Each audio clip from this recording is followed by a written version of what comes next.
You should be Plot, able. plot thickens. The Wow, thick plottens. that is impressive. Yes. All right. Okay. So we get started? I think we're recording now. Yes. Okay. Welcome to the February 6th, 2024 session of TangerineSDR, Clementine, and Hamsci technical session. My name is Dave, KV0S, and this week I've been setting up a second RX 888 on another machine, trying to keep up with my friend Michael, and and I was been cleaning the shack, moving. I had radio wires going every which way, and I wanted to clean that up so I could keep track of what's going on. So that's it for me. Next on the list, we have Nathaniel, W2NAF. Go ahead, Nathaniel. Thanks, Steve. I've just been continuing doing what I'm doing, still working on the GRL paper and teaching classes and getting the new station on the air and things like that. Back to net. Very good. Next on the list is Dave, KD0EAG. Go ahead, Dave. Good to see you all. I've been trying to work on some final things for the Grape 2 folks for code, magnetometer code for that. And I've been fighting literally with the demons that infest my backup server and some other things. But that's about it for me. Okay. Next on the list, we have Jim, K4BSE. Go ahead, Jim. Good evening, everyone. Well, let's see. I'm got a couple of things going. I've decided I need to get serious about doing some digital modes, and so I'm starting to work on them again. I decided to start with two that we're debating for local ARES work. One of them is JS8 call, and the other is WinLink Express with Vera as the client. And WinLink Express has been giving me a little bit of trouble, not the WinLink Express part, but Zoom is a little bit of a problem for me. I mean, not Zoom, Vera is a little bit of a problem for me. The JS8 call got down pat. That didn't take long to get that up and running, right? So I still got to work on that. But on a local 10-meter net an hour ago, another guy, a friend of mine, told me he had the same problems. And so I'm going to get with him and see how he solved it. Other than that, getting ready for the Grape 2. I think I'm about as ready for it as I can get for right now. I came in just a few seconds ago, and Dave, you were talking about the magnetometer on the Grape 2. I am assuming that I will be transferring my magnetometer over to the Grape 2 when I get it up and running. Is that correct? Muted, Dave. Are you one of the sites that's going to get a Grape 2? Yes. Okay, for the Eclipse. Yeah, you should probably just be able to plug it in. Okay. And it will have the software all set up and running, and you just unplug the cable that goes out to your remote and plug it into the Grape 2. Right. That should be most all. I don't, beyond, I don't know for sure, but they have the local end built into the Grape 2 board. Yes. And they'll have the software there should be hopefully set up and just working. Okay, very good. looking forward to that. Otherwise, I've got a couple of presentations to make. One to the next door neighbor club and one to our club. The next door neighbor is going to be a meters presentation that I've already got worked up, and the other one is going to be a ham site presentation that I am still working on. Nathaniel was good enough to send me his slides. I'm going to incorporate that with some of my own, and looking forward to getting that running. That's enough. Back to net K4BSE. Okay, good job. Next on the list is Michael AAAK. Go ahead, Michael. Well, thank you. Greetings to everyone listening. Back to you, Dave. Okay. And next on the list is Bob N5BRG. Go ahead, Bob. Hello, everybody. Been pretty busy here. I've been working on this AMSAT packet radio board for a CubeSat project, and I finally got everything working on that more or less today. Still have a little bit more to tune up, but that's functional, so that'll free me up a little bit, I hope. Working towards the Eclipse stuff. We're going to have the Sarah meeting in Dallas, and lots of folks, watching that, coming to visit, and we're going to do some experimenting and things, and working towards getting that stuff set up and running more, and hoping to pull data from my magnetometer and grape station running here to illustrate some of that. Anyway, plenty of stuff to keep an old fat guy busy here. Talk to you later. Back to you, Dave. Okay, thank you. Next on the list is David N1HAC. Go ahead, David. Good evening, everyone.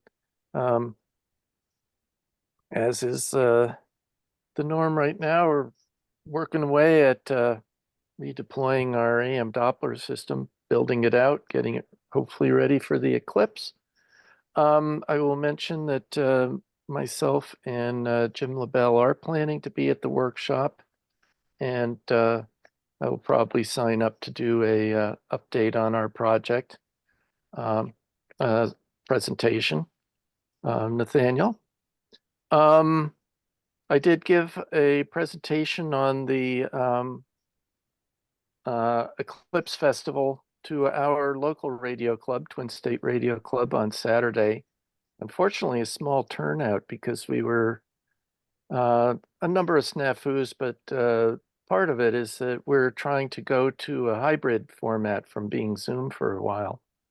And we were a week early because of a swap meet that's coming up on our normal day, which is this next Saturday.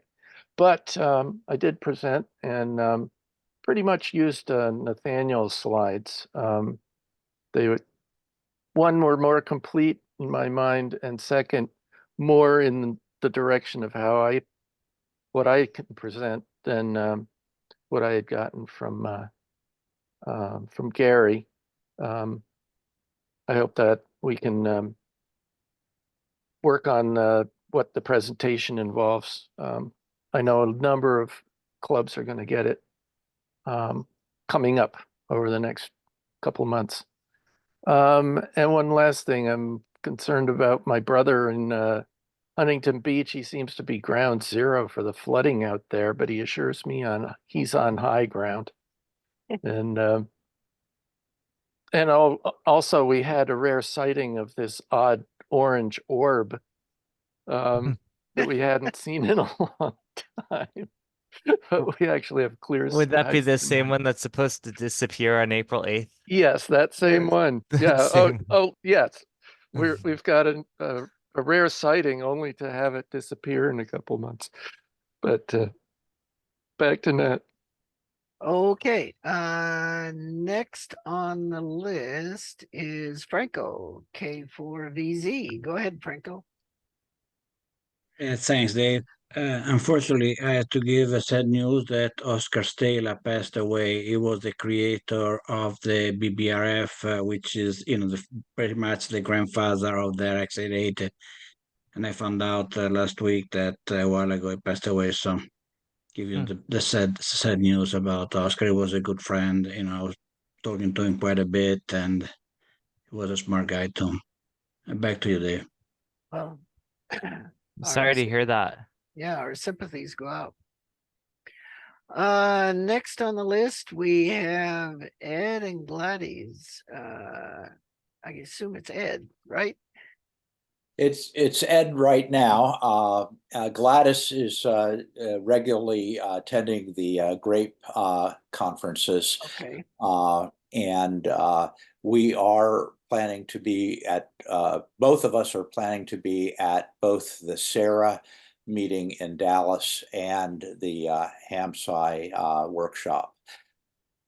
So that's where we are now, and Gladys has gotten herself onto the GRAPE email list as well as this one, and that's really all we have right now. Thanks a lot. Okay, very good. Glad to have you here. Next on. By the way, Oh, go ahead. Gladys is in the background listening. Oh, okay. Let's see. Next on the list is Jay Schwartz, WB8 SBI. Go ahead, Jay.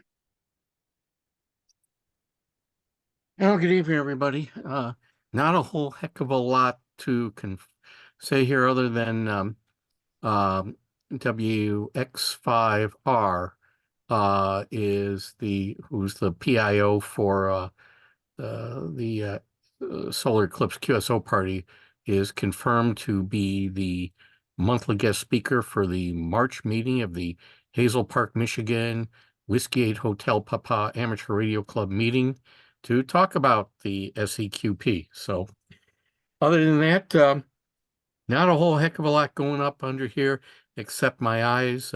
I have to go to the ophthalmologist today because you're right, there was this big orange fireball in the sky over the past weekend, and my eyes just they took a little getting used to. I'll survive.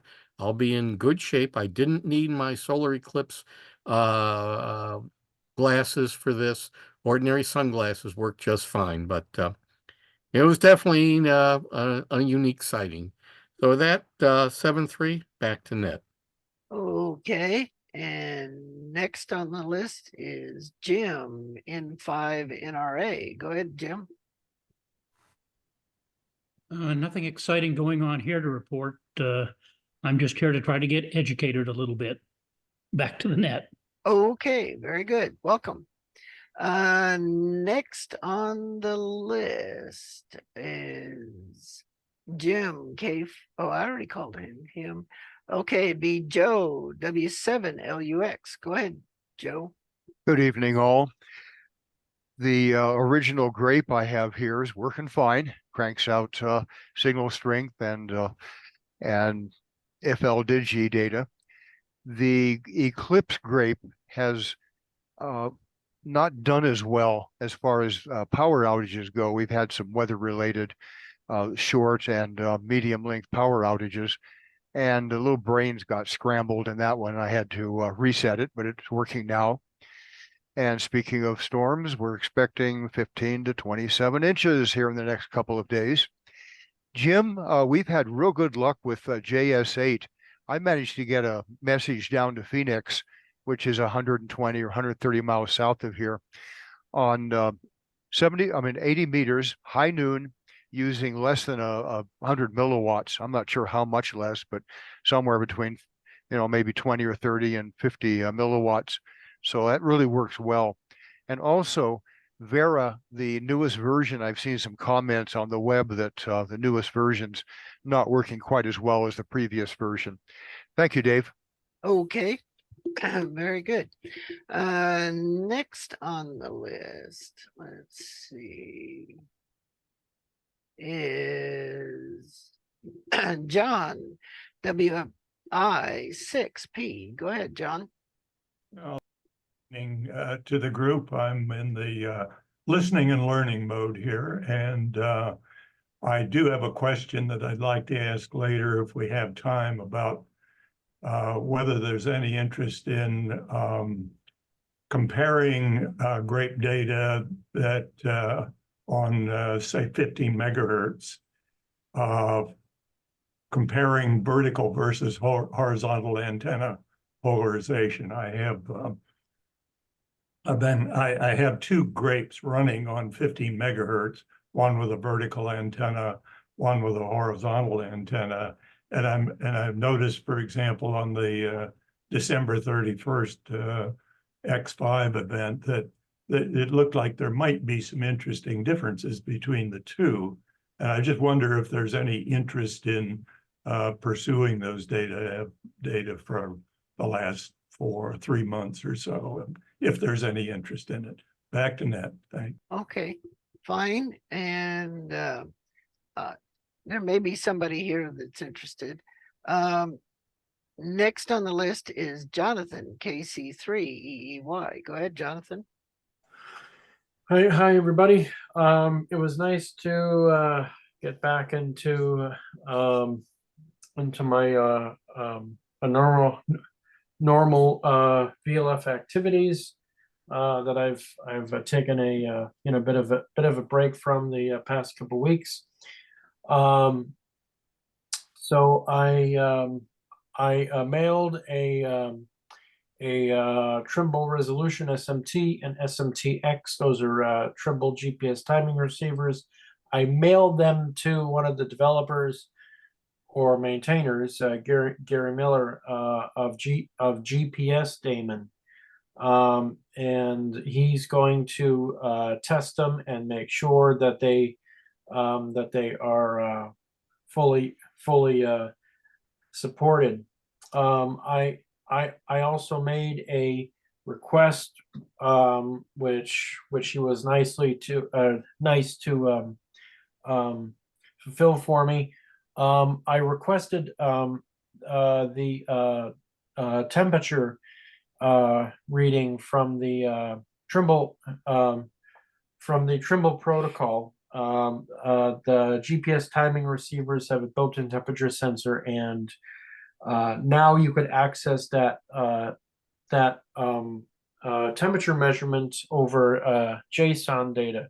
So if you're capturing GPS information through from GPS Daemon, one of the outputs is JSON, and you could very easily capture that temperature, parse it, plot it, because I was wondering if that might have an influence on why my past Trimble units have failed, maybe due to higher temperatures. I don't know, but at least now it's fully accessible from the client side and very easy to capture and parse on a non-Windows system.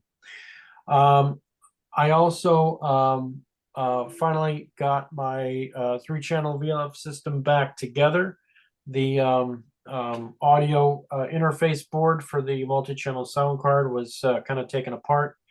I had to redo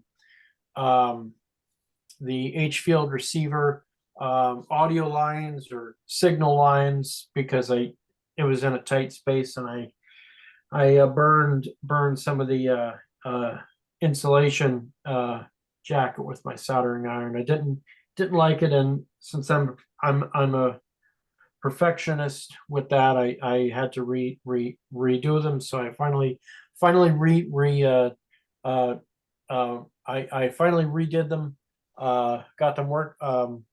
Got them everything assembled again. I updated the version of GPS Daemon on the 3-channel system, and I'm currently troubleshooting it. And issue the Trimble GPS receiver is not outputting satellite information for some strange reason. So I have to troubleshoot that. And also, speaking of GPS Daemon, I was helping Kwong with integrating or using GPS Daemon in the Grape 2 with the integrated U-Blocks M8T.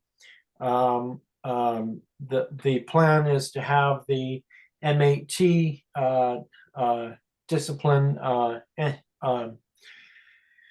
discipline NTPD in the Grape 2 and also have access to the GPS information. So with GPS Daemon, you could use it to discipline your system clock and also access live GPS information at the same time. That's one of the nice benefits. Soon I'll be starting on the dual channel H field receiver, getting that built up and ready for testing. That's all I have. Back to the net. Okay. Now, I know that Michael Allen and Rob Robinette are going to have lots to talk about tonight. So I'm going to jump down and grab Tom McDermott in 5EG and let him talk so he doesn't have to wait. Go ahead, Tom. Okay, good evening, Dave, everyone in the group. Not too much of a busy week on the project. Been working on other things in the meantime. Back to the group. Okay. So next on the list is Michael Howen, AC0G, and I know he's got a lot to talk about. Go ahead. Back to net. You don't, right. I thought I'd be shorter than AA8K, but I guess I can't be. Yeah, but he's my idol in terms of brevity. I've been working on some things with Rob. He's been busy coding, and I've been trying to keep up in his wake.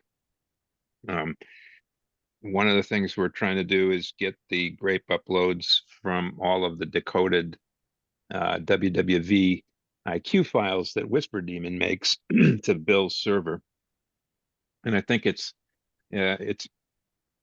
getting close, but I know that on my own server it's not working. But I've been working on setting up a kit that I can take up to Fargo, where my mother lives, and set up a second Whisper Daemon site. I've already got a magnetometer up there that's uploading some data from that latitude to Bill's server. And then I've been working on some scripts or a script that will differentiate WWV and WWVH. And I made a little bit of progress, at least in terms of the way it displays. I don't have the math to at this point yet to accomplish the autocorrelation kind of thing that Phil Karn was suggesting might be an interesting way to do it. So I just relied on measuring magnitudes and doing some dB comparisons. Sent some, if I can share the screen, I sent some advanced. I got to keep learning how to do this every time. If I do the whole desktop and share, and then go to email and sent. There we go. Can you see that? Yes, I can.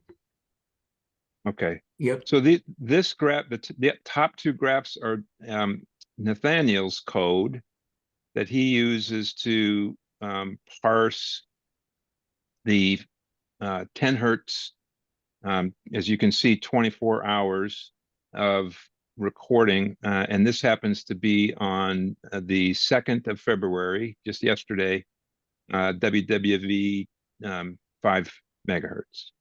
And below it here is a graph that I did listening to the 500 and 600 hertz tones, the blue being WWVH, the red being WWV, and the green column being the dB difference between the two signal to noise ratios. This is a signal to noise ratio in the red and the blue, and the dB ratio of the WWV and WWVH signals is in green. So you can see if the green is positive here, it's predominantly WWV at my location. This is Nathaniel's code graphing the carrier frequency on, in this case, it's 2.5 megahertz. And this is the graph of the 500 hertz and 600 hertz tones that WWV and WWVH differentially send. You can see it's predominantly, in this case, WWV, all across the board. And you can see how it kind of, it's a little bit skewed, I'm afraid. This comes down to here, and this comes down to here. So if you just shift it a little bit, you can see the activity kind of correlating this little burst with this in here. This is 20 megahertz WWV. Not much of anything on the carrier except the 3 little bursts here. And then I beg your pardon. In the tone down here, it's mostly mostly WWV again, but those 3 little bursts were captured. I'm sorry that disappeared there. On 15 megahertz, you can see how it's silent during from 0 hours to about 13 and 13 and a half, and then suddenly it wakes up. It dies down a little bit here. This is the 500 and 600 hertz tones that differentiate the two. Interesting, down in this area, the ratio is negative, indicating that what we're hearing here predominantly is this blue, which corresponds to WWVH. So that's Hawaii coming in stronger than Fort Collins at my location. And then it bounces back up and it's predominantly Fort Collins. And then down here, this is 10 megahertz in the hours of 0 to 3 or so. It's predominantly still WWV, but then during the daytime hours, it's largely, nighttime hours, it's largely Hawaii that's coming in here. And then sunrise happens, and this is WWV predominant.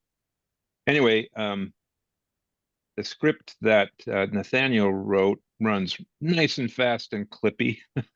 The script that I wrote, I'm still processing too large a file. It doesn't run quite so quickly, but at least it displays some nice information, or hopefully it's potentially useful telling you something about what which of the 2 broadcasts, whether from Hawaii or Fort Collins, you're listening to.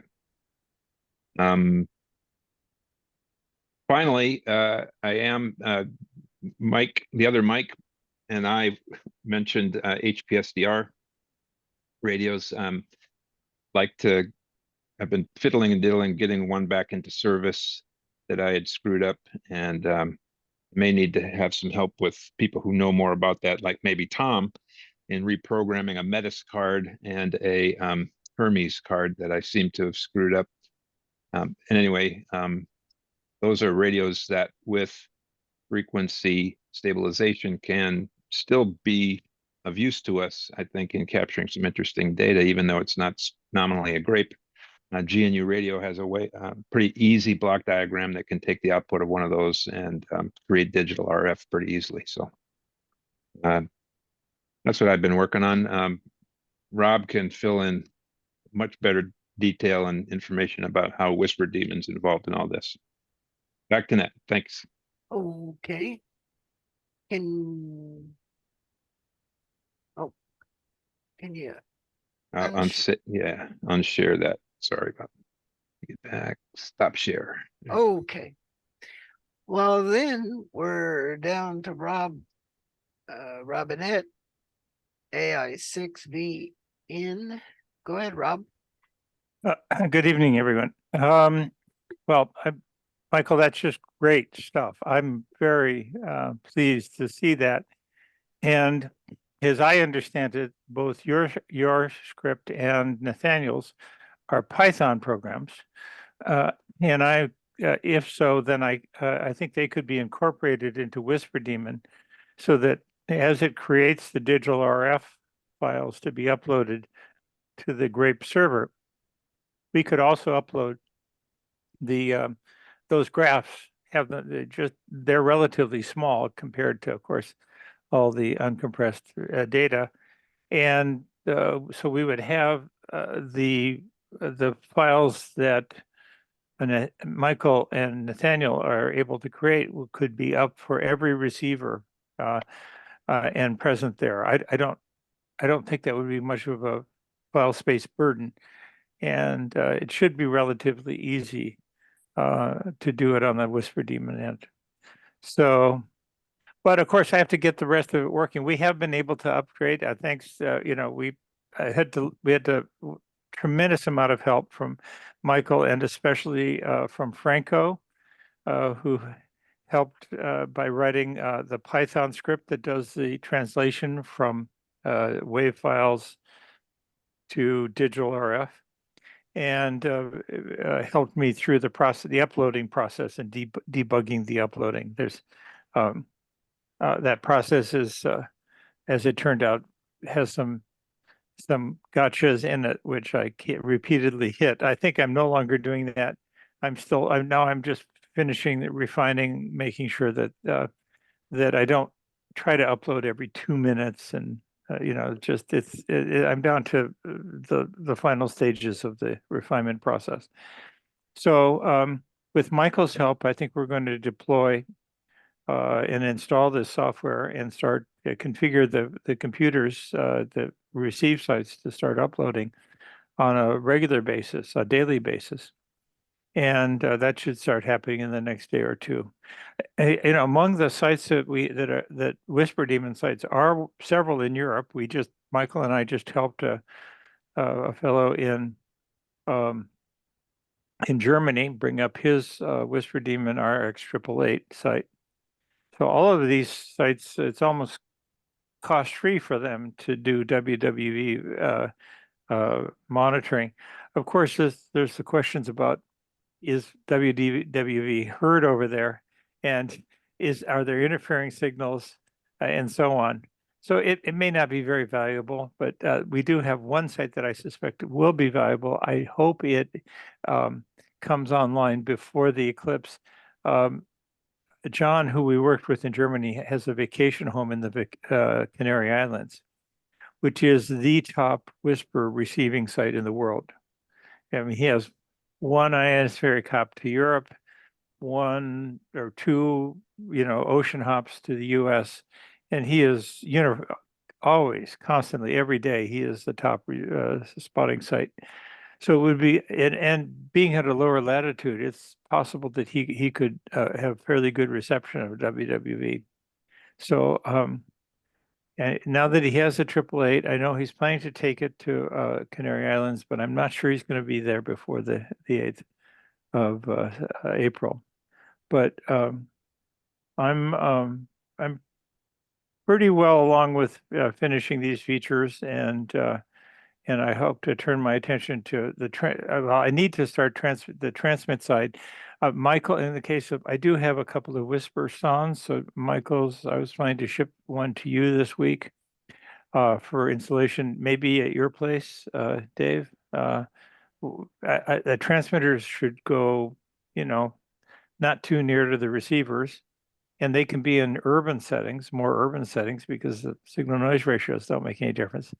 So, but I wanted to get this to you guys in plenty of time and I think there's someone in Texas, but he isn't part of the regular attendee here, who had one time volunteered to host one. And I, as an alternative or in addition, I wanted to have a transmitter in Cleveland, but Gary posted up a offer to the radio club there at the university, and I don't see any response from them. So I think it would be good to either have Texas and or someplace up along, the path of totality, have Whisper Sound transmitters there. We saw the value of them during the October eclipse, and I just, and so we have them all. They're functional. If you have a multi-band antenna, you can set the whole thing up in 30 minutes and just forget about it and just let it run. So if Bob? yes. Was it Bob? Strickland. It was, Yeah, it was Bob Strickland. He checked in here earlier this evening, but he doesn't seem to be on the list now. No, I'm here. I'm he still Oh, said- there here. you are. I beg your pardon. Yeah. If Okay. it really is easy to do, you know, not gonna take up a lot of time, I don't mind taking it and setting it up for you here. Okay. I have a- Yeah. Okay, Bob. Well, I It's would, okay with you to have a vertical antenna that's multi-band. I have a I- spare one I can put on there. that's perfect. I mean, obviously it transmits 100% of the time. So on all the bands, I mean, it's 1 watt, so, you know, so it's not strong, but you know, and surprisingly, it turns out that the RX 888 can have a receive antenna within meters of the transmit antenna and still receive spots.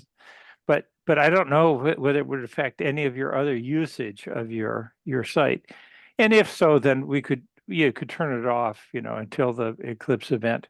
But ideally, we'd have this thing up and running for weeks ahead of time.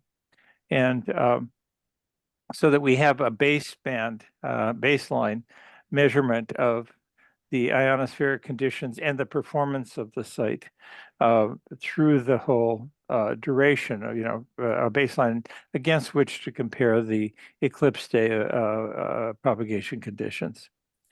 So if that interests you, I mean, it is a small box. It, you know, it doesn't really consume, doesn't consume much power, 10 watts, and you That's plug it okay. into. It's no problem whatsoever. I've got a barn that's probably about 1,000 feet away from my other receivers, and I can put this on the other side of the metal building from that. And there's internet there and power, and I never Okay. make the minimum on the power meter bill, so that's fine. Oh, great, Bob. Well, okay.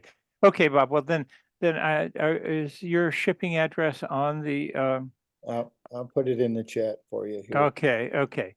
I will, then I'm going to send out both of those. I'll set them up with your call signs, and I'm just, I don't know. I have to talk to Paul.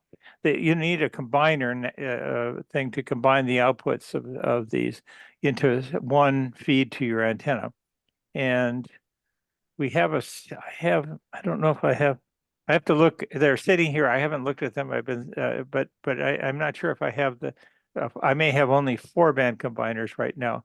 So I'll send you what I have, and we might send you a 6-band combiner later on. So it's That's fine.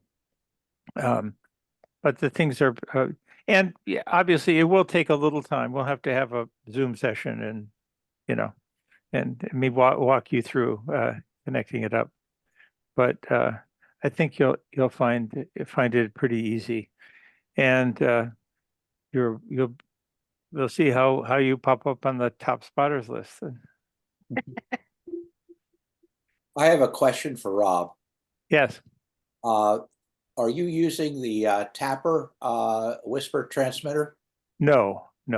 I'm what I have is a device that's was designed and manufactured by one of my friends and collaborators, Paul, WB6CXE, and this is a 1RU box, a very small and light 1RU box that contains that outputs has 6 outputs. He has a new model that has 8 outputs, 8 different bands.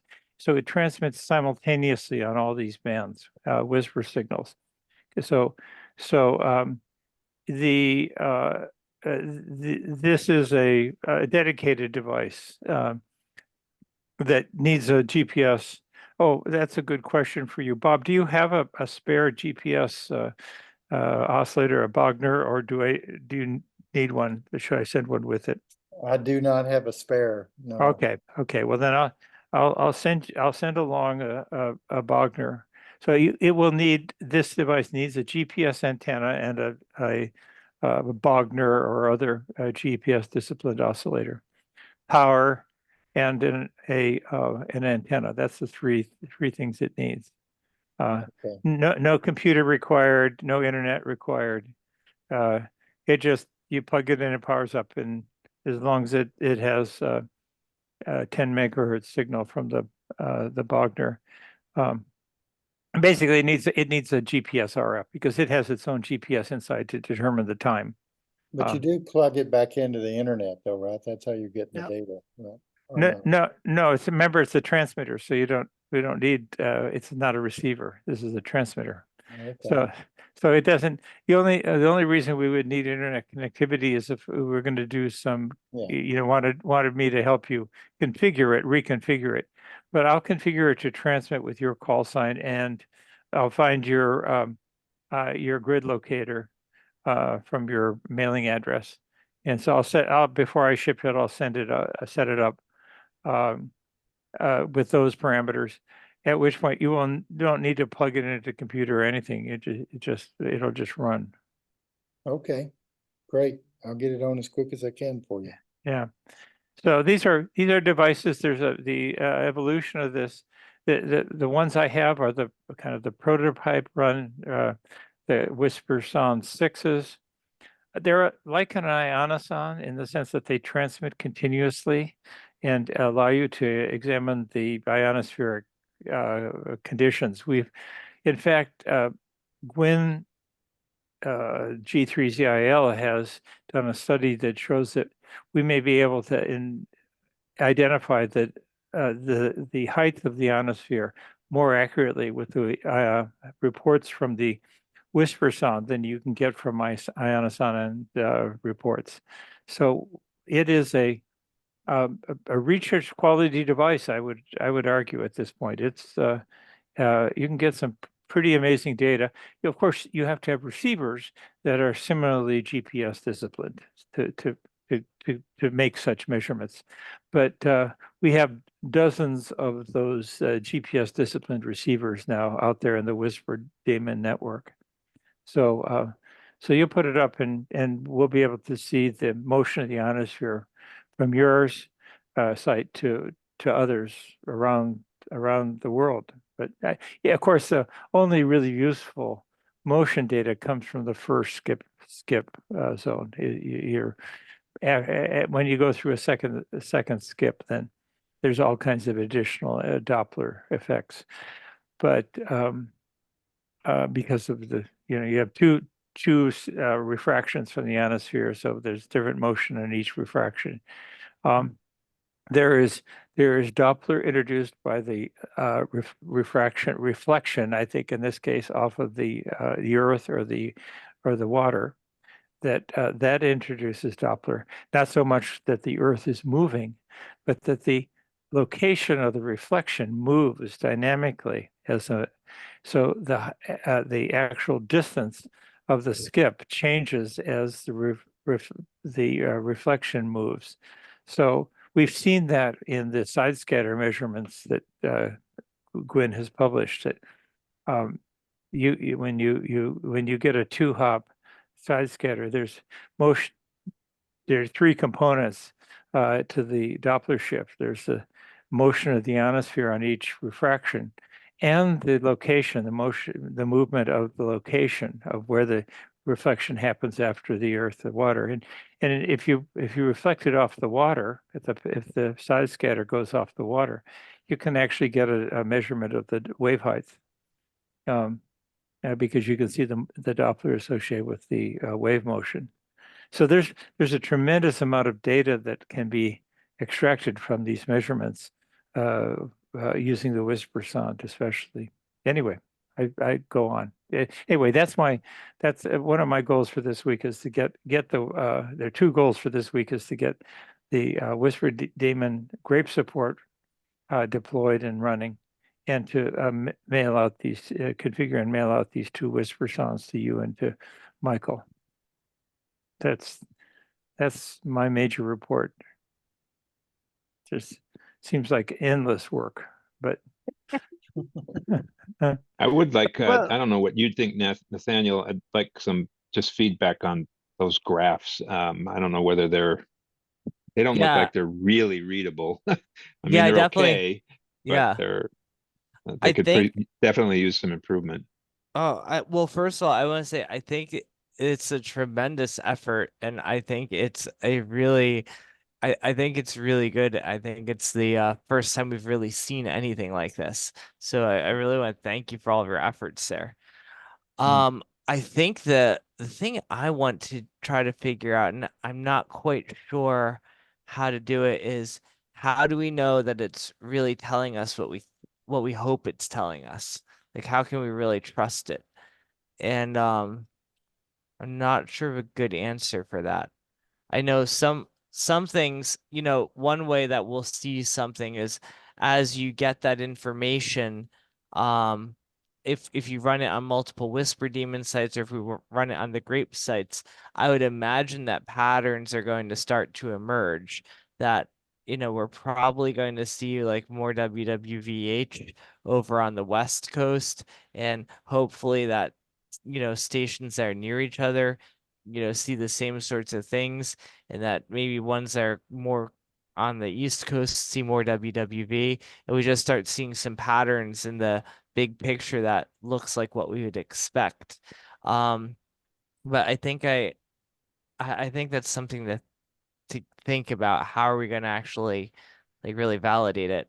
Um, I'd like to look at your code too. I know you emailed it, but Scranton has a funny email system that for IT security reasons likes to swallow .py files.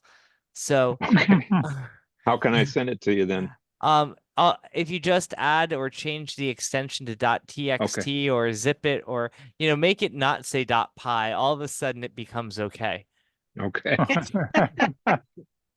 So we can debate all night whether this is actually improving internet security or just making people like me have a more difficult Crazy. life. Right. But that's a different story. But yeah, I'd be very interested in reviewing that. I think are you, in addition to the plots, are you saving the numerical data? Not currently. No, Okay. it's just generated and that's what's used to plot. Okay. It would be trivial to save it. Yeah, so Um, I think that's what one of the other things we need to figure out too is how are we actually going to save the data? We definitely need the numerical version of the data somewhere so that we can because then we can recreate the plots, and then we can, you know, plot it in all sorts of different ways that will also help us to, you know, validate it and think about it. So we except definitely it's in the IQ files. Yeah, but they're so huge. They're, you right. know, yeah, that's Well, yeah, that's what Rob was saying. You know, he was saying that we're probably going to go to some approach where we don't save the entire IQ file for everything. So yeah. so we do want to have a way of saving the numerical output of this too. Okay. I think Rob, we did say we were going to try to save the IQ files for the day before, the day of, and the day after the eclipse, right? yes, But I'll say that that is a feature to be tested.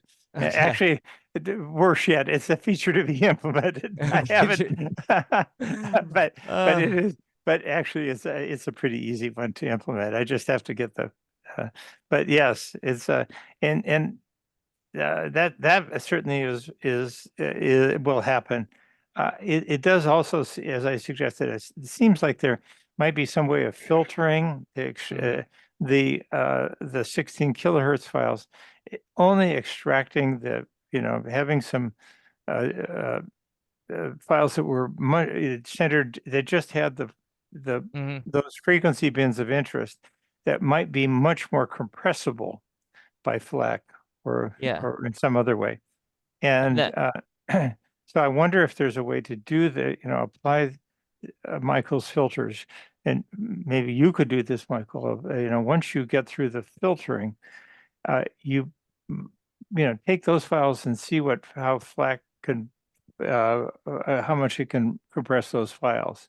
Because if they're much more compressible, then they could be preserved within the same directory as the 10 hertz wave file and could be uploaded at the same time. So they would be available. Anyway.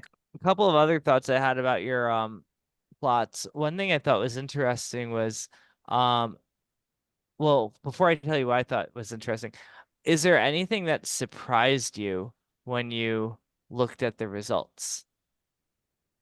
Well, it surprised me how well it correlated with the reading of the carrier wave. Second, it was just kind of fun to see the difference between WWV and WWVH. The WWVH coming in through the course of the night, for instance, was interesting where it wasn't coming in. And also there's sort of an inverse relationship from the frequencies. If you look at the from 2.5 all the way up to 20, there's times when the signals are booming in that are inverse to each other, daytime versus nighttime. Yeah. So And I that thought was it kind was of cool. I thought it was interesting how much like 10 megahertz switched around. Yeah. How you had 10 megahertz in you had WWVH at night, I think, and you had WWV during the day with Right. that one. So that and then most of the other ones seem to be more Predominantly WWV. predominantly Yeah. WWV, yeah. Yeah. The ratio, I think that was one of my ideas. I think it's kind of cool, but I noticed one part, at least one point where it fails. So if the WWV goes down to 0, then the ratio is 0 even if you have a strong WWVH. Right. And so I don't calculate it then. Right. Right. So there is nothing. So the graphs don't plot. The value is none. The graphs Yeah. don't plot anything during that Right. minute. And Right. even if one station is broadcasting, the signal to noise ratio for that station will plot, but not the ratio of the signal to noise ratios of the two stations. Right. So Right. the most sparse of the three is the green columns on those graphs, which is the the ratio. If it's above the line, it's WWV. If it's below the line, it's WWVH. Yeah. And it can only do that when both of them are broadcasting a tone in the same minute. Yeah. Nathaniel, Yeah. what about the metadata on the antennas, orientation, and type of antenna and height above the ground? That could be important too. I think that would be important to capture as people do this. They're not going to move their antennas around, so it's a one-time thing. But Although, Dave, you and I have we're 12 miles apart or whatever, right? Yes. And we have very, very different antennas. If you look at the overall sort of 24-hour scope of reach, the shape of our reach is really similar. Oh, yes. And Rob's it's kind of remarkable how similar they are. On the Even though we have very different antennas, if you're talking about, sort of the overall, where are you big hearing picture. stations from and where am I hearing stations from? Yeah. It is remarkably similar. The lobes And are almost identical. Yeah. they're almost identical, right? What I would be interested in hearing ideas from everyone, more ideas about how we might be able to validate to really test to make sure that this is giving us what we hope it's giving us. Well, I am correct. I'm wondering what's making you wonder about that. Just because we have a single data point and I've never looked at this before, and Well, I think one of our goals here, one of the ways to validate these measurements is to use the W0DAS, where there's a grape receiver and a whisper demon receiver at the same site. So I don't, that was something that I think I haven't been watching the performance of that, to be honest, that site. So I've been, but that is one of the first sites we need. I thought would be a good place to calibrate these systems. I mean, that's a single antenna with two very different receivers on it, both recording the same set of W. Well, I think I don't know what Dave has there at DAS, what grape he has. Yeah. He must have a grape too, I would hope by now. Um, but that would seem to me to be one place to validate the usefulness of these measurements. Yeah. I also think that if we implement this across the network, I think we'll start being able to look for patterns, Yes, I as think I said. it's the long-term record that will help validate what you see, and not specifically just the eclipse. The eclipse is something you want to capture because it's rare. Right. But the long-term record will help you understand what the graphs are telling you. I agree with that. And then so basically looking at that long-term record and probably trying to do some modeling with ray tracing and Yes. things like that Yes. will help to demonstrate Which what we're. That's been in your bailiwick for quite a while. You've been doing those kinds of things. That's right. I'm continuing to try to do those kinds of things.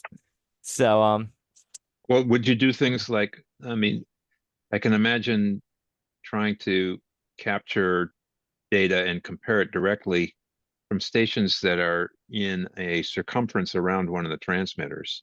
And yeah, then also capture data that are from stations that are are in a linear radius mhm, Yes. along the yeah, path of the transmission away from it, yeah, and see what what patterns emerge along those two subsets of the whole pattern. I agree.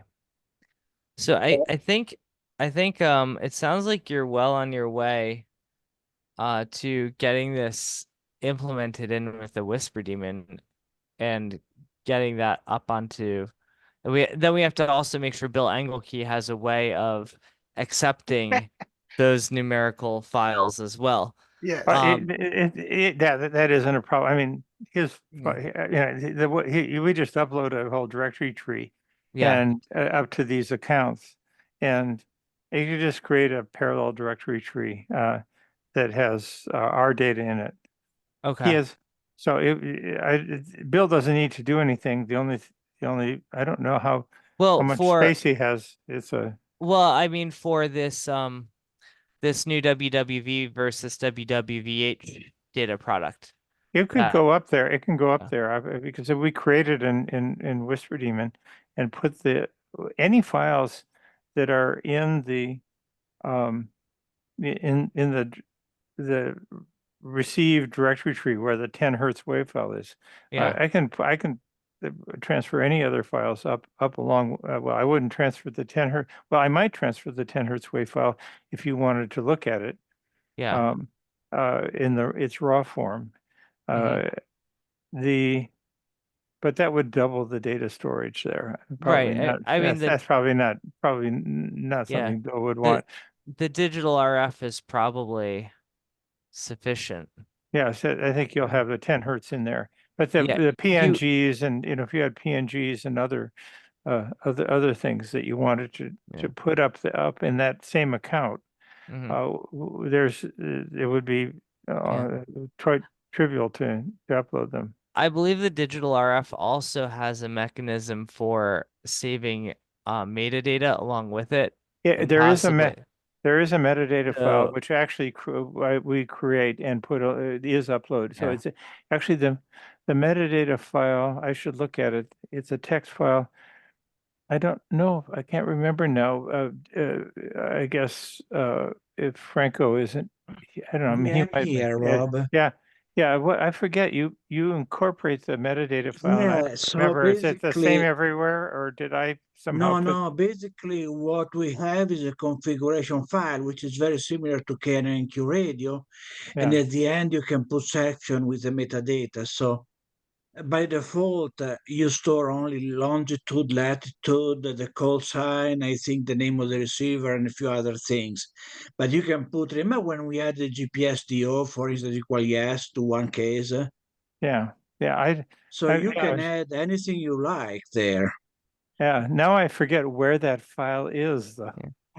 It's called Yes, go ahead, Nathaniel. There may also be a way to store an additional time series in the digital Yeah, RF. So like there is. the results of Michael Howen's detector might actually be able to be encoded directly with the 10 hertz digital RF file, which would be kind of slick because then it would all be together and it really would not take up a lot of extra space. Yeah, it is possible. It has to have the same quote sample rate. So you would have to have 10 values per second or something like that, Nathaniel. I mean, at Okay. least in the way. Now, if we talk to Bill, it may be possible to add an additional channel because now Bill uses only channel 0, CA0, okay? Right. Which is where we store as subchannels all the 9 or 10 frequencies of the 10 sample per second size. But we could add channel 1 and put as a data or call it whatever. Actually, you can call it whatever you want, but Right. Bill would be able to process that. Yeah. And And I in that guess case, each channel, sorry, I don't each channel can have its different sample rate. sample So you rate. can actually Right. then do 1 sample per second or something. Yeah, and I guess that's where I'm thinking it might be good to have a discussion with Bill about Yeah, how you would get this. right. Because whether whether I think it's a really good idea to keep um the carrier information and this WWV WWVH information in the same file somehow, or that same digital RF structure. So if you're able to add another channel that either has this detection system or includes just the frequency bins for the WWV, WWVH tones, that way you know that when you download that digital RF directory tree, you're getting all that information as well. Yeah, no, it is definitely possible. I think Bill is very averse to make any changes before April 8th. So I don't I know if this. yeah, yes, I understand that. I think yeah, I guess for here, I don't know if you added another channel, if that would break his system or not. Yeah, without talking to Bill, I wouldn't. Yeah, I just I don't know. But I do really like where this is going. And the other thing I'd like to figure out, I'd like to get this information communicated to the Grape team because I'd like them to hopefully implement a similar thing on the Grape receivers because they have it's the same problem. And it should be the same solution too. So I wanted to say, Michael, I actually gave your contact information to Bill Blackwell today as someone who might be able in future to be able to help him implement the digital RF for the Grape 2 stuff. He's the main programmer on the Grape 2. And after April 8th, he's planning to get to that. They're still deep in the waters of, just getting everything out the door. But yeah. he's interested in talking to somebody who has fought that battle. Mhm. I haven't given up on the digital RF for the Grape 2 before April 8th yet, but the order of business for that is John is still, working on ironing the final bugs out of the hardware and getting that all set. And we're going to get them all deployed first and just recording IQ data to hard disks first. And once that happens, then I'm hopefully going to ask Bill Engelke if he can work up either him or Kung work up a new image for the micro SD card that would make them work uh with Bill's server system. So but we do have to just get the hardware solid and get it deployed and recording the just the plain old IQ first. So we'll see. Always down to the last minute.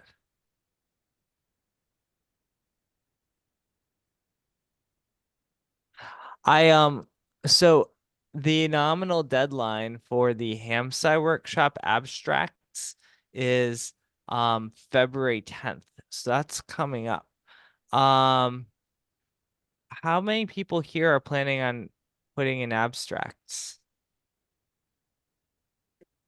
Good. Yeah, Rob, thank you.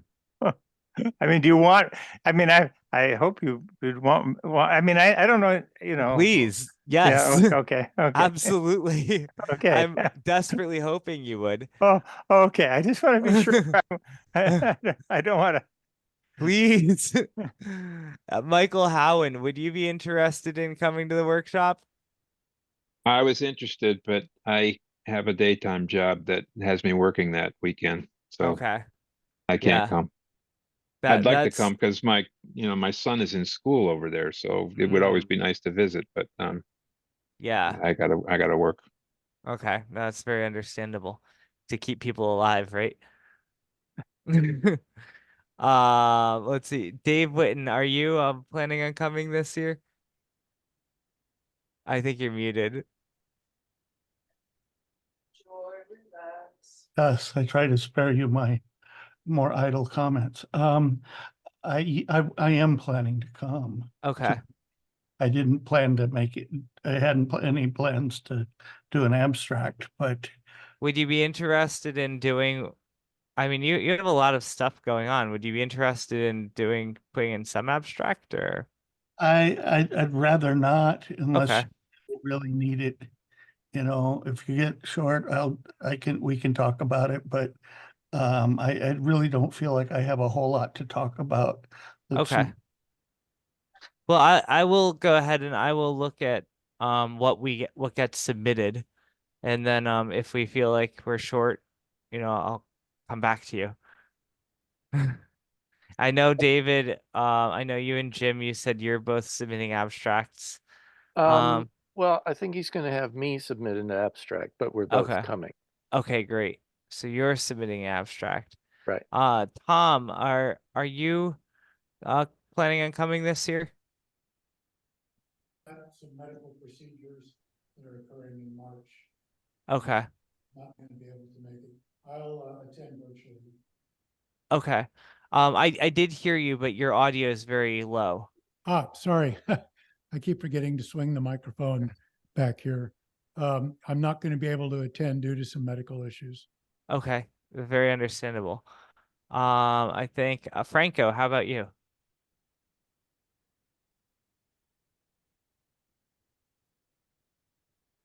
No, I have the same problem. I have a regular daily job and I can't get away for that time. That's plus I'm trying to have some vacation to go to Italy probably in the summer, so we'll see. That's also sounds very understandable. I already spoke, Jonathan, we spoke the other day, and you are planning on putting in some abstracts for your VLF stuff, right?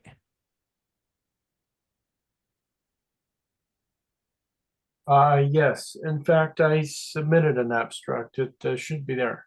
Okay, perfect. I haven't had a chance to look yet, so. Do you have a place to submit abstracts? Is it? We do have, if you go to the hamsci.org/hamsci 2024, there is a big submit abstract button. Okay. So if you go. Can I just copy and paste some code in? I'm kidding you. Yeah. That's all the writing I'm doing is I know. There's there's a submit abstract button right there. Okay. And then if you have any other comments, and you can ask for travel support and things like that. So okay. Yeah. Nathaniel, you may want to ask to Glenn Elmore and 6GN. He may have something to, I don't know if you know him. I do know him. Yes, Okay. I can reach out to him. And if any of you know, and if you are talking to him, please ask. If anyone else knows of anyone who you think should be submitting an abstract, please encourage them to do so. I'd encourage, I wonder if we could induce Paul Elliott to come out with his whisper Should be a songs. great one.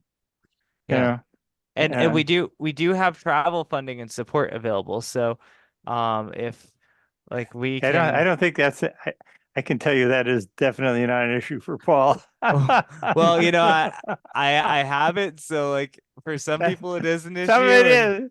Yeah, know, well, and- for some of us it is nice to be, but in Paul's case, I can tell you, Yeah. but he might appreciate it and- too. I'm not, don't deny him. What I tell people is, you know, we try to stretch the dollar as much as we can. So Yeah, if you're in a position that you don't need it, yeah, you know, then that money will go to somebody else who does. yeah. So, Nathaniel, but in the past we have been able to pretty much support everyone who's needed it. Yes. Okay. Nathaniel, you know, this is sort of a citizen slash scientist conference with the ham radio operators as the citizens. Mhm. One of the things that we offer to this group is our transmitting capability. Mhm. And I want to know, I'm curious, with just a small breakout session or something like that, whether the scientists have any ideas about the type of transmitting, in other words, specific waveforms or just plain old carrier or something that they feel would be useful in furthering the research. Well, You know- I'm hoping that Phil, we can induce Phil Carnes to discuss this subject because he has deep expertise and ideas about how to do some pretty incredible modulation techniques that we could see implemented. Yeah. Well, Nathaniel, will Steve Serwin be there? I believe he will be. Steve Serwin does that with Yeah. the chirps, and we also there's the working group for WWV Mhm. that's looking into things like that. That's right. So yeah, so we have a few groups that are looking into that. So Steve Serwin, WA5FRF, he's one person who's doing that. Yeah, like David McGaw said, the WWV working group is doing that. You know, even Rob Robinette now with his Whisper Sound is doing that. But certainly more discussion is welcome. And I should say this about the abstracts too. Let's say Ed, if someone has a particular idea for like a breakout session or you know, something they want to see discussed at the Hamside workshop, you can go ahead and submit an abstract and just put your idea in there and say you don't necessarily want to give a presentation, but you think this might be a good idea to discuss. And then the program committee will see if we can accommodate that somehow. Right. I don't in myself have a specific idea about a modulation technique, but I thought it would be interesting to get the opinions of both ham radio operators on one side and the research community on the other side about Yeah. directions. Another person. Would you mind? I agree. I think that's kind of interesting. Would you mind just filling out an abstract and saying that in the abstract? Sure, I can do Thanks. that. That helped because yeah, and you can say that you don't want to give a presentation, but this is just your idea. And then when because we're gonna look at all the abstracts very closely and that's how we're gonna build out our program. So if you put that in there, then we'll get that information and it'll be in a place where we'll actually look at it. Right. You know, you're in the center between the two. And I Right. think there might be some people on the research side that might have comments that we over here on the ham radio side don't see. And this may or may not work out. It's just a concept for bringing things together. Another person who has a particular interest in that, Steve Kasdan, and his ideas for coherent CW. Yeah.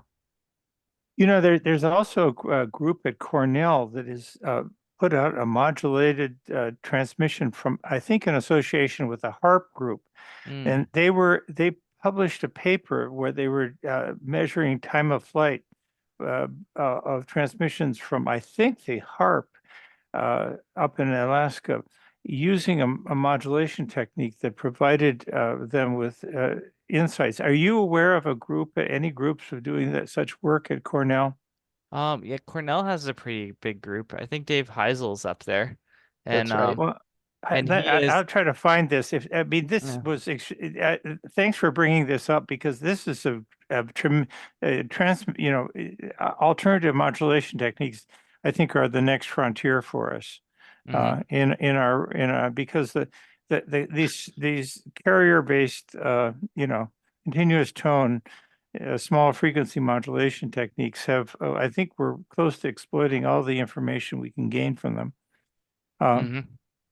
Yeah, but and, other techniques would be more useful for timing as Yes. opposed to Doppler shifts. Yeah.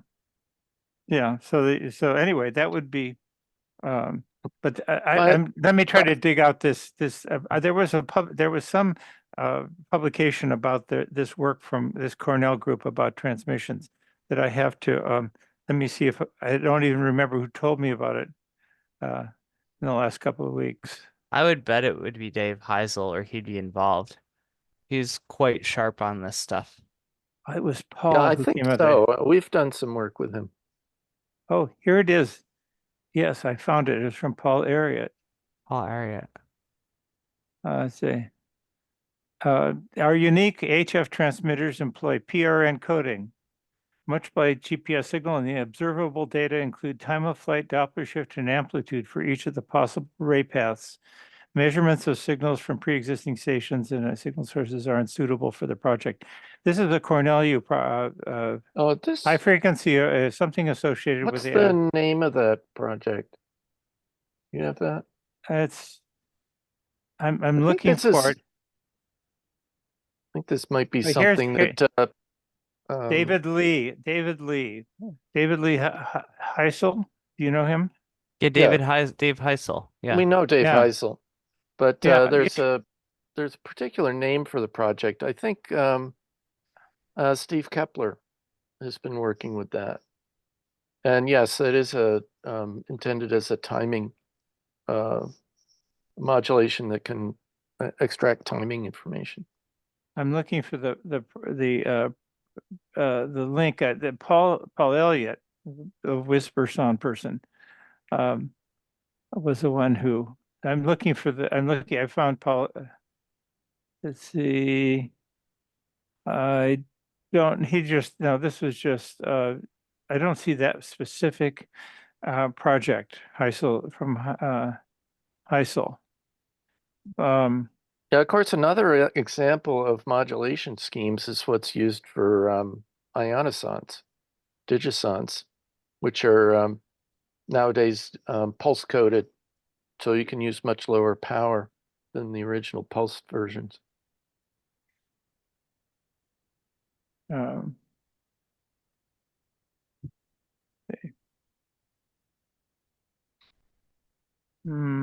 I don't see that I see this quote from Paul. I could forward this.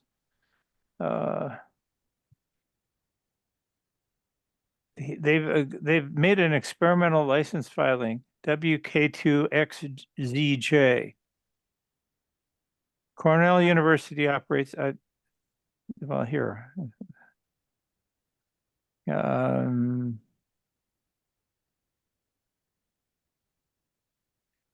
Yeah, this is what Paul sent to me, a month ago now. You see this Cornell WK2XJZ.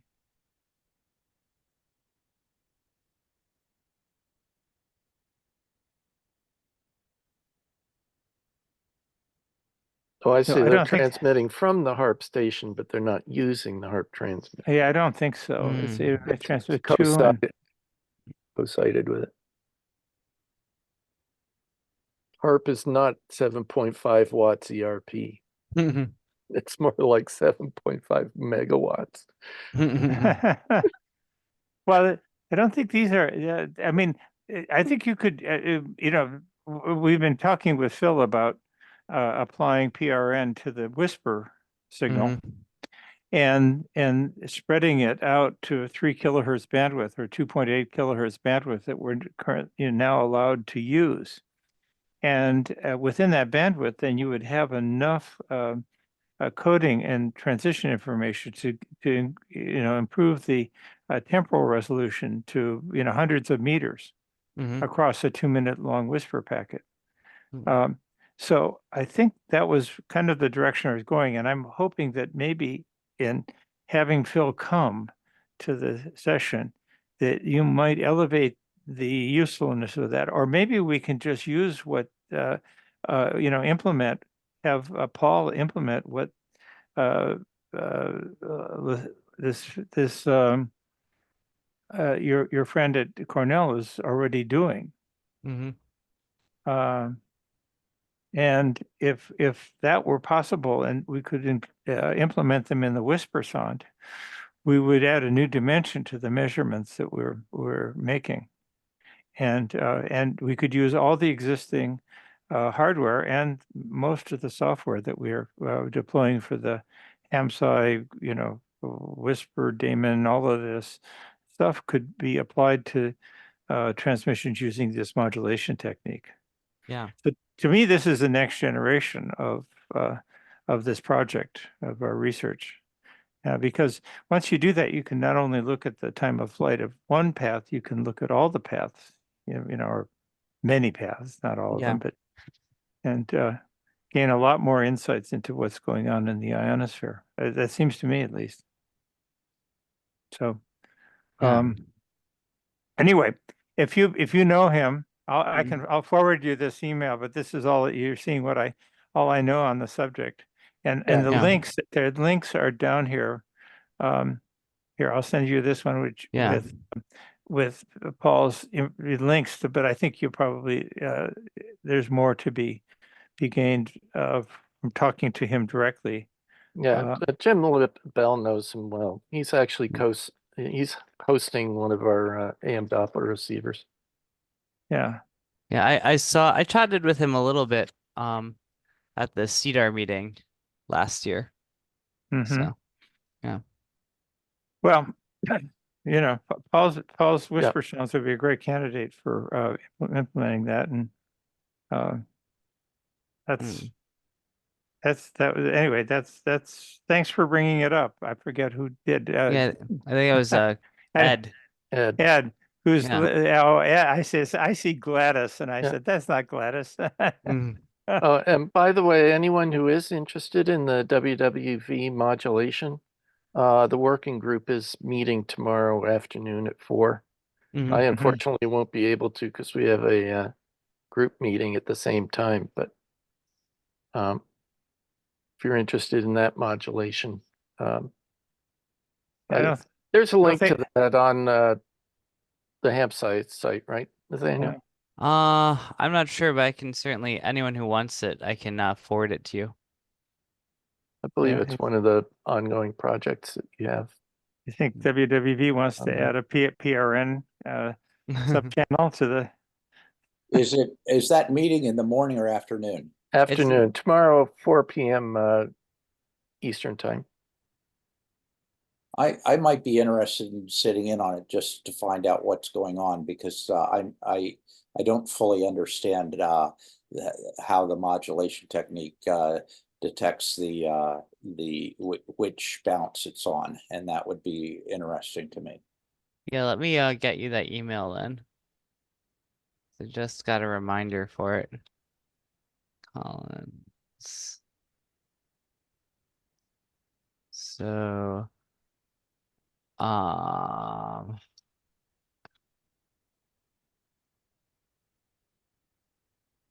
what's your email again, Ed? It's ed@computer.org. I got it. There you go.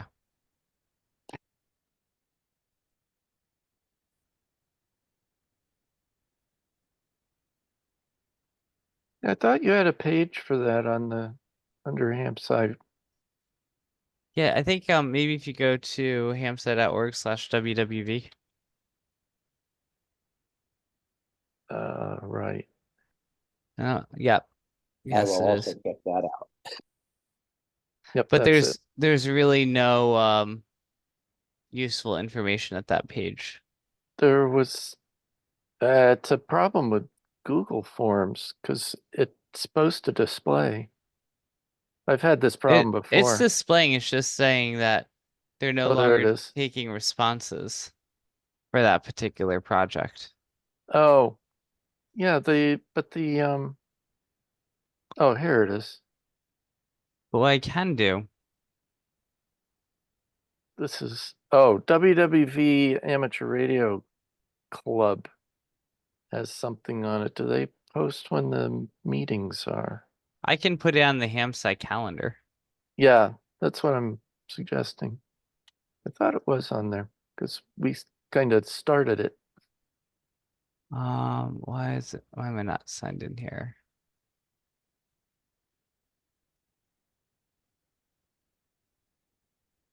First, I got the wrong email.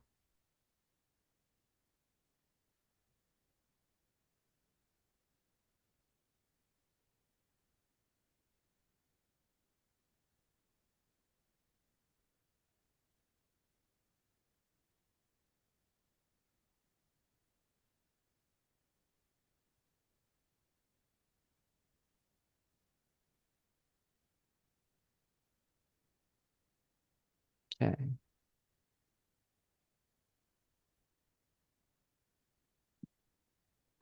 So it's 4 p.m. This is a WWV.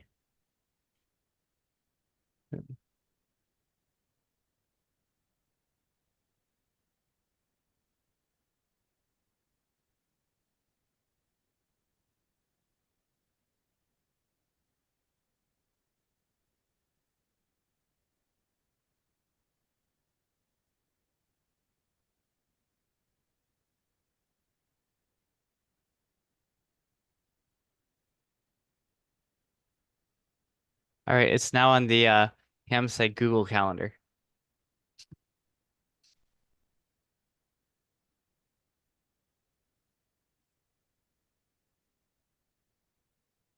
All right, I think I might say 73 for tonight. It's gonna be about 10:30 p.m. here. But I do appreciate all of this. And yeah, Michael, if you're able to send me the code again in a dot, just change the suffix from .py to like .txt and I'll get through. And then I'll probably try to show your plots at the Thursday meeting and talk about how we might add it into the grape group too. Okay, I'm in the process of sending that to you right now. I'll just make Yeah. sure I change the suffix.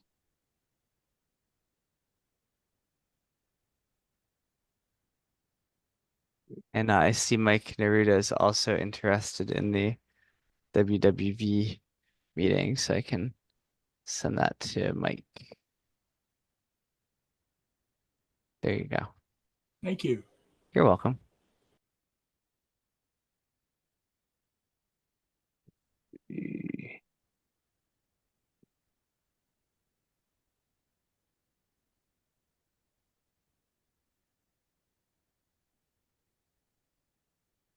I'm changing it to text.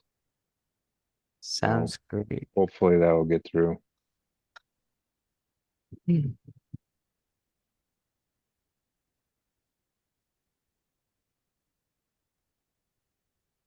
Coming now. Give it a minute. I'm waiting for it to show up. And I gotta send. Is Mike still on? Yeah. Michael, I'm gotta jump on another machine and get that code block that I was using for HPSDR. You're familiar with GNU Radio? Okay. I got it now. Okay. And then Tom McDermott has a GitHub with the HPSDR, GR HPSDR, I think it's called something like that, or I like your code, Michael.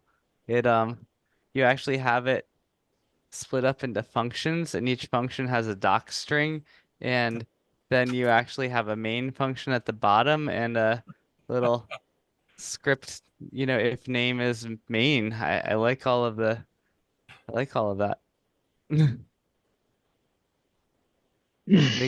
Makes it very So easy to read. Pythonic. I know. I know. If only I could get my students to do that. It's very nice. So, all right, I'm gonna say 7-3. Does anyone want me to leave the Telecon on? Anything else to discuss? I think probably, Michael, I think we've burned enough time together, so I don't think we need to. Except I'm still not uploading. If you're still working on Yeah. fixing that, I'm deep into it. Yeah, Okay. I took a whole detour. Yeah, transfer it to me, Nathaniel, and I'll. Okay, that sounds great. I'm gonna yeah, stop. yeah. I'll stop the recording now. Yeah. Okay, great. Yeah, so there's